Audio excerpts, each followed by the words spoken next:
Hi friends, இன்றைக்கி Thursday mini vlog பார்க்கலாமா? இன்றைக்கி வந்து ஆடி கிருத்திகை வந்திருக்கு. அதனால் வந்து நம்ம ஒரு 2 மணிக்கு மேலே தான் வந்து வேலையை ஸ்டார்ட் பண்ணோம். ஏன்னா வந்து இந்த வாட்டி ஆடி கிருத்திகை வந்து 2 நாள் வந்திருக்கு. அதாவது வியாழக்கிழமை 6:18க்கு சாயந்தரம் ஸ்டார்ட் ஆகி மறுநாள் வெள்ளிக்கிழமை சாயந்தரம் வந்து 4:51க்கு முடிகிறதுன்றதுனால கொஞ்சம் பொறுமையாகவே செய்வோன்ட்டு எல்லாமே ரெடி பண்ணி வச்சேன். அதுக்கப்புறம் என்ன சமைச்சோன்னு பார்த்தீங்கன்னா, சாதம் அடைச்சிட்டு உருளைக்கிழங்கு பொரியல், முருங்கைக்காய் போட்டு சாம்பார் தான் செஞ்சோம். ஏன்னா வந்து எங்கள் மாமனார் இறந்து 1 வருஷம் ஆகாததுனால இலெல்லாம் போட்டு வந்து படையல் போடக்கூடாதுன்னு சொல்லியிருந்தாங்க. அதனால் வந்து இதே மாதிரி சிம்பிளாக செஞ்சாச்சு. அதுக்கப்புறம் பார்த்திங்கன்னா ஒரு 3-4 மணிக்கு மேலே வந்து சாமி படம் எல்லாமே ரெடி பண்ணி வச்சுட்டு பூ எல்லாமே பார்த்திங்கன்னா சூப்பராக போட்டு வச்சாச்சு.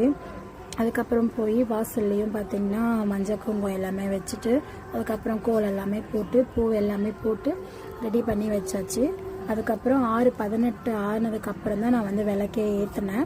அதுக்குள்ளே வந்து முருகருக்கு ஏதாவது பிரசாதம் செய்யணும். ஃபஸ்ட்டு வந்து பால் பாயாசம் வந்து சேமியா போட்டு செய்யலான்னு இருந்தேன். அப்புறம் வந்து எப்போவுமே அது ஏதாவது செய்கிறோமே, இந்த வாட்டி ஏதாவது டிஃப்ரெண்ட்டாக செய்வோம்னு சொல்லிட்டு பருப்பு பாயாசம் செஞ்சுருந்தேன். எனக்கு அது வந்து ரொம்ப பிடிக்கும். ஆனால் இப்போ தான் நான் வந்து ஃபஸ்ட் டைம் நான் வீட்டில் வந்து நான் ட்ரை பண்ணேன்.